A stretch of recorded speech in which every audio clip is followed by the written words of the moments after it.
رسول ہم نے آپ کو کوثر عطا کیا ہے، فصلی لربک وانحر، آپ اپنے پروردگار کی تسبیح و تحلیل کیجئے، اس کی راہ میں قربانی پیش کیجئے۔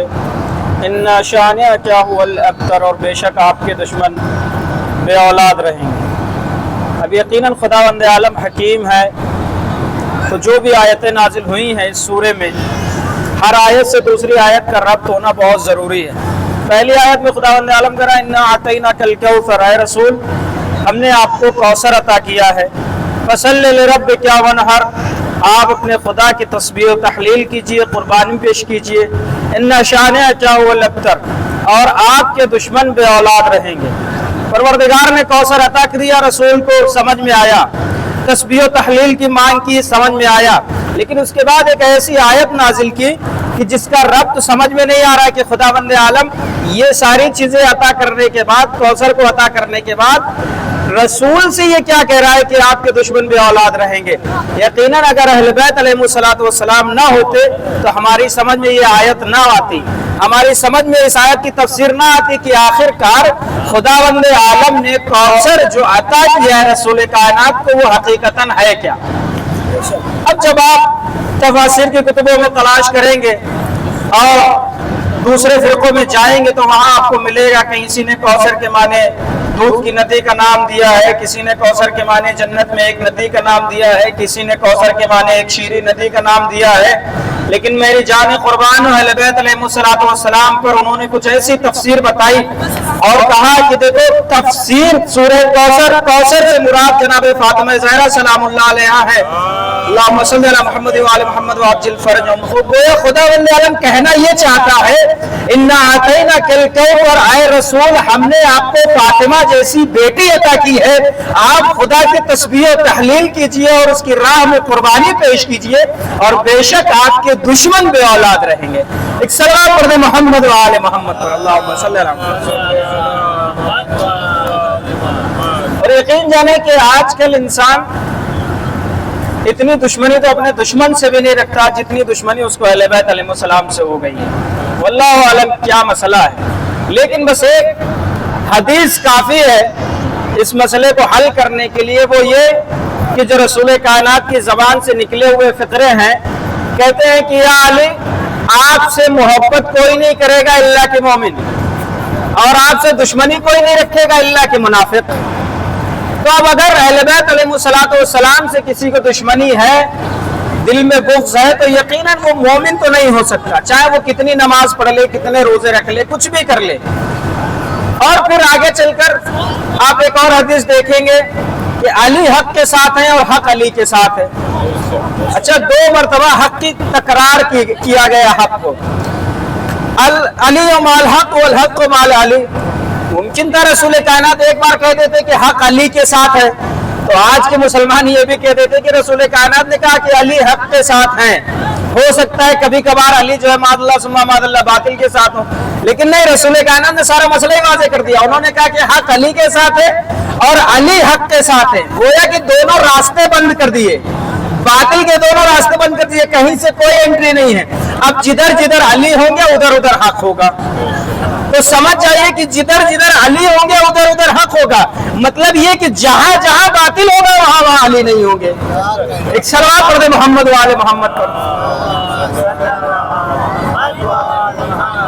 خداوند عالم نے قرآن مجید کو نازل کیا۔ اب یقیناً قرآن مجید ایک کتاب ہے، اور قرآن مجید سمجھ میں نہ آتی اگر اہل بیت علیہ السلام نہ ہوتے، قرآن مجید کی تفسیر ممکن نہ ہوتی اگر اہل بیت علیہ السلام نہ ہوتے۔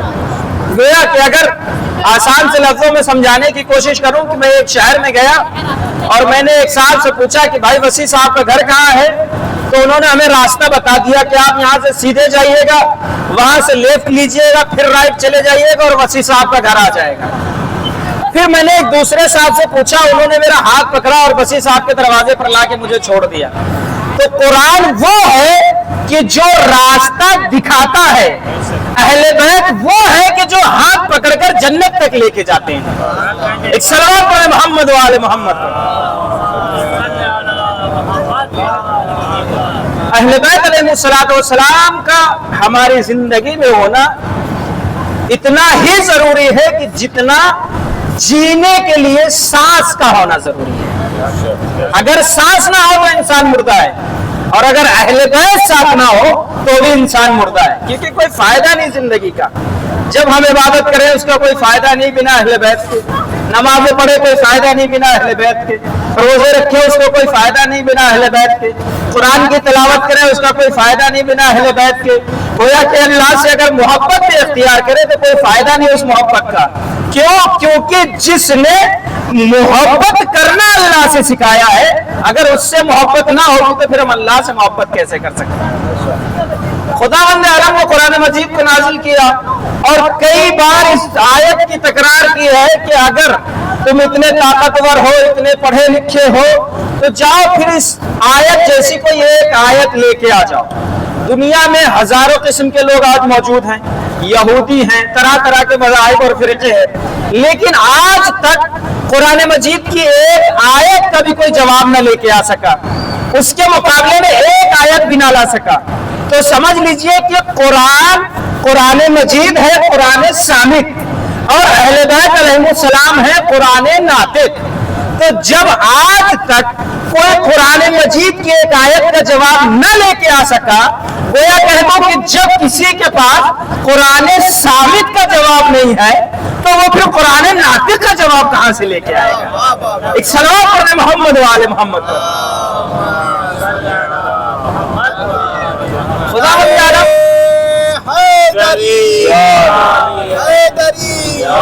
محمد وآل محمد صلوات. خداوند عالم نے سارے مسائل کو حل کر دیا. یقیناً انسان جس طریقے سے مذہب اسلام میں داخل ہوا ہے، ہمارے چھٹے امام جعفر صادق علیہ السلام ارشاد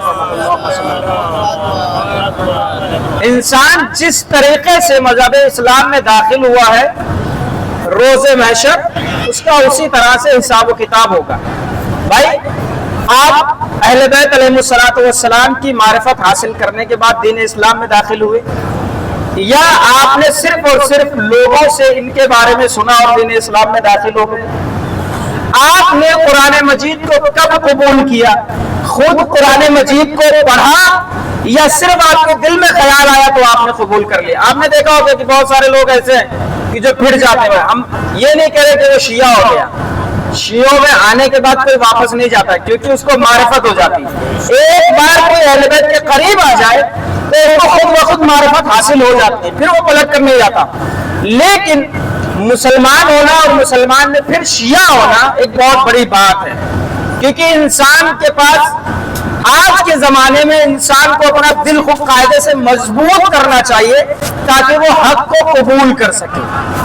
تو لوگ آئے اسلام میں داخل ہوئے، چونکہ انہوں نے اس طرح سے اسلام کو قبول کیا تھا کہ خود نہیں پڑھا تھا، خود نہیں جانا اس کے بارے میں، ایک مولوی صاحب سے سنا اور دین اسلام کو قبول کر لیا.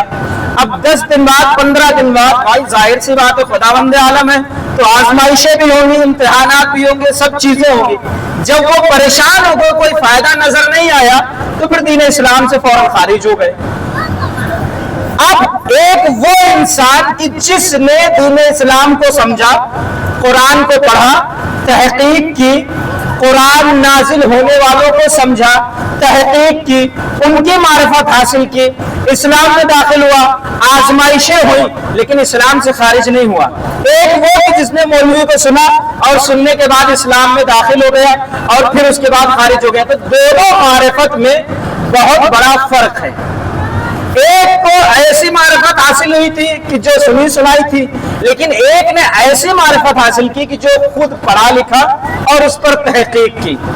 تو آپ گویا کہ جب روز محشر ہوگا تو ہر انسان اپنی معرفت کے اعتبار سے اس کا حساب و کتاب کیا جائے گا. آپ کس طرح سے بھائی اہل بیت علیہ السلام کو قبول کرتے ہیں، اہل بیت علیہ السلام کو آپ کی کتنی معرفت ہے؟ یقین جانے کہ ہمارے معاشرے میں آج کے زمانے میں بہت سارے لوگ ایسے ہیں کہ جن کو حقیقتاً امام حسین علیہ السلام کی معرفت شاید نہ ہو لیکن روتے گریا کرتے ہیں. تو خداوند عالم کل اگر سوال پوچھ لے گا تو جواب بھی تو ہمارے پاس ہونا چاہیے. بھائی کیا آپ امام حسین علیہ السلام کو صرف اور صرف اس لیے روتے تھے کہ وہ مظلوم تھے؟ کیا آپ امام حسین علیہ الصلوۃ والسلام کا ماتم صرف اس لیے کرتے تھے کہ امام حسین علیہ الصلوۃ والسلام مظلوم تھے؟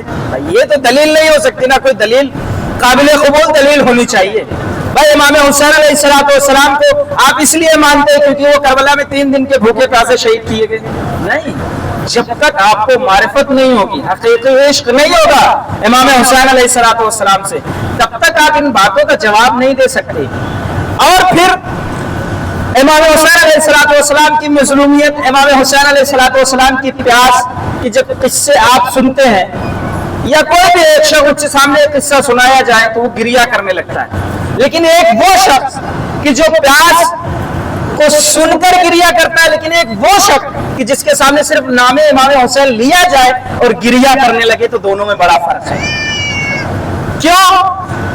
کیونکہ جو پیاس سن کے گریا کر رہا ہے ممکن ہے کہ اس کے دل میں وہ معرفت نہ ہو کہ جو صرف نام امام حسین کو سن کر گریا کر رہا ہے.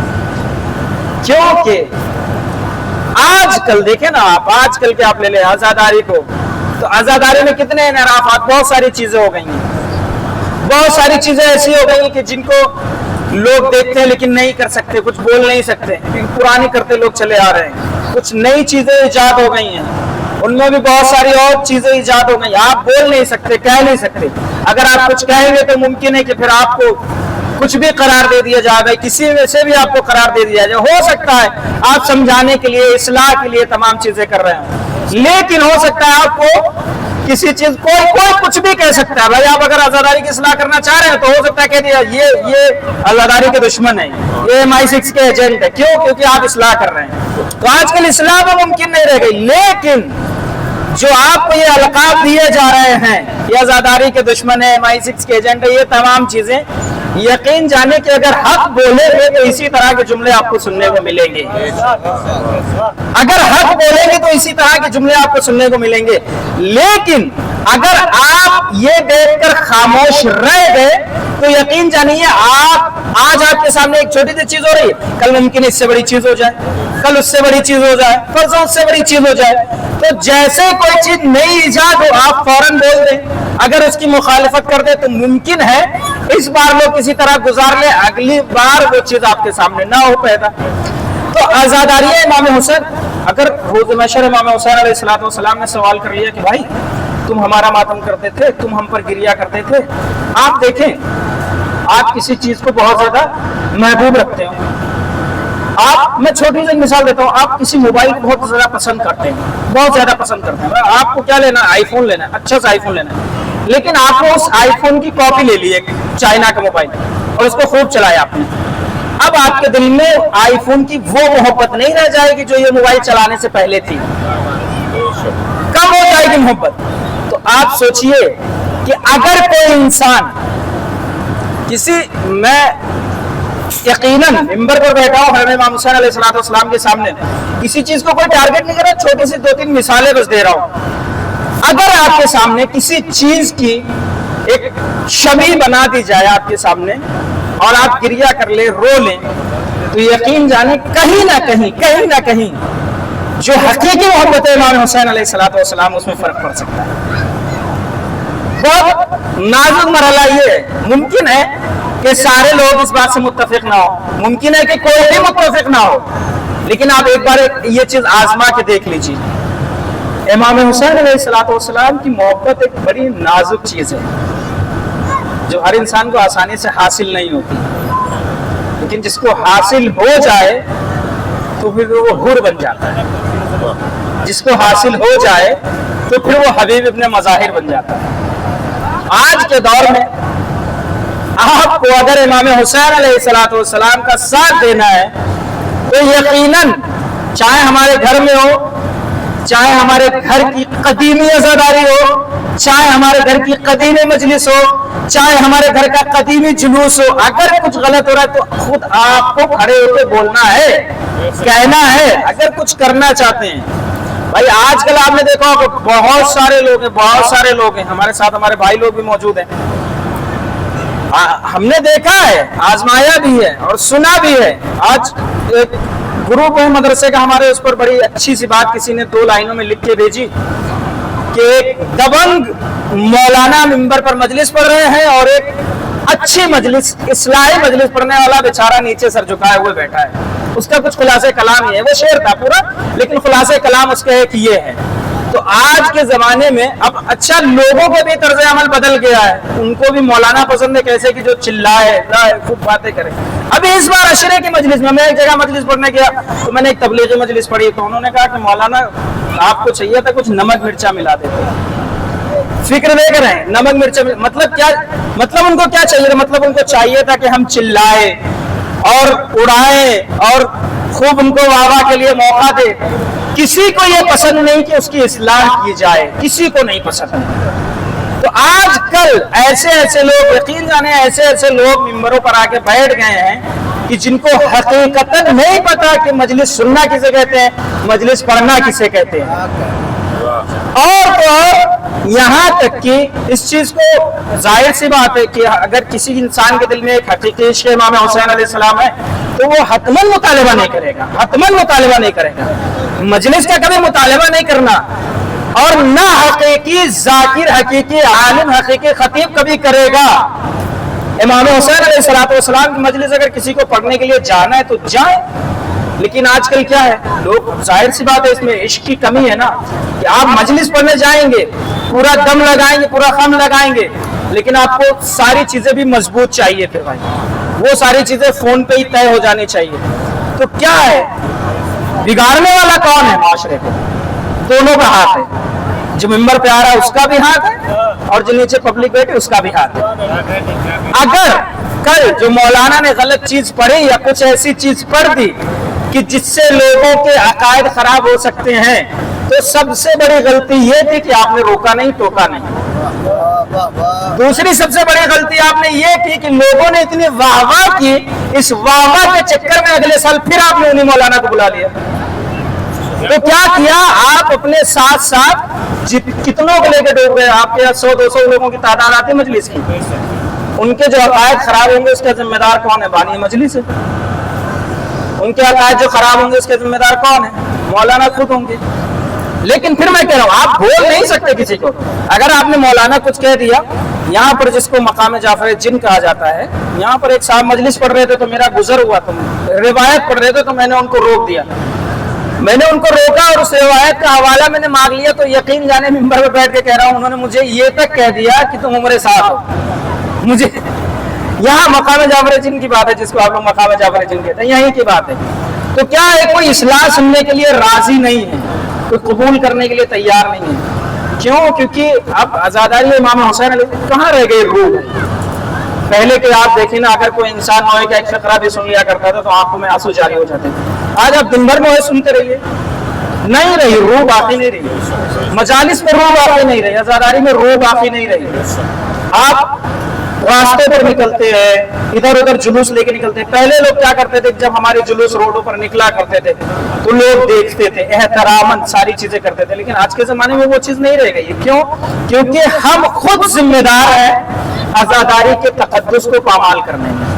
ہم خود اس کے ذمہ دار ہیں, اور یقین جانے کہ اس کا حساب کتاب بہت ضروری ہوگا, بہت حتماً 100% ہونا ہی ہونا ہے. بھائی آپ امام حسین علیہ السلام کا ماتم کر رہے ہیں, آپ امام حسین علیہ السلام کو رو رہے ہیں, ان کے نام کا جلوس نکال رہے ہیں, لیکن یہ کیا ہے کہ آپ کی انجمن لگی, دوسری انجمن لگنے کے لیے آئی, آپ جیسے ہی ہٹے تو فوراً ہنستے ہوئے کپڑے پہنیں گے اور ہنسی مذاق کرتے ہوئے کپڑے پہنیں گے, ہنستے ہوئے باہر نکلیں گے. کہاں گئی آزاداری, کہاں گئی آزاداری کی روح؟ کیا آپ امام حسین علیہ السلام کو رونے کے لیے آئے؟ کیا آپ امام حسین علیہ السلام کی آزاداری کرنے کے لیے آئے؟ تو بہت ضروری ہے کہ ہمارے معاشرے میں آزاداری کی اصلاح ہو. اور یقین جانیں کہ جس جگہ آپ بیٹھے ہیں اس جگہ سے اچھا اصلاحی مرکز کوئی ہو نہیں سکتا. یہاں سے جو آپ اصلاح کر سکتے ہیں وہ کہیں اور سے نہیں کر سکتے. کل کو ہر انسان, کچھ طالب علم ہے, کچھ پڑھنے والے ہیں, کچھ کام کرنے والے لوگ ہیں, لیکن انہوں نے آزاداری امام حسین علیہ السلام اتنا عرصہ ہو گیا ہوگا رہتے ہوئے, ظاہر سی بات ہے کچھ نہ کچھ معرفت تو حاصل ہوئی ہوگی نا امام حسین علیہ السلام کی. اگر آپ کے سامنے کوئی چیز غلط ہوگی اور آپ کو یہ احساس ہوگا کہ یہ چیز غلط ہو رہی ہے تو آپ کے اوپر واجب ہے کہ آپ فوراً روک دیں. نہیں بھائی, ایسا نہیں کرنا ہے, آزاداری ہے. ہمیں رونا ہے امام حسین علیہ السلام کو، گریہ کرنا ہے ان کے اوپر. ہم باعث فخر بنے اپنے امام علیہ السلام کے لیے، باعث گریہ نہ بنے اپنے امام زمانہ صلی اللہ تعالیٰ فرد و شریف کے لیے. صلوات پڑھیں محمد و آل محمد.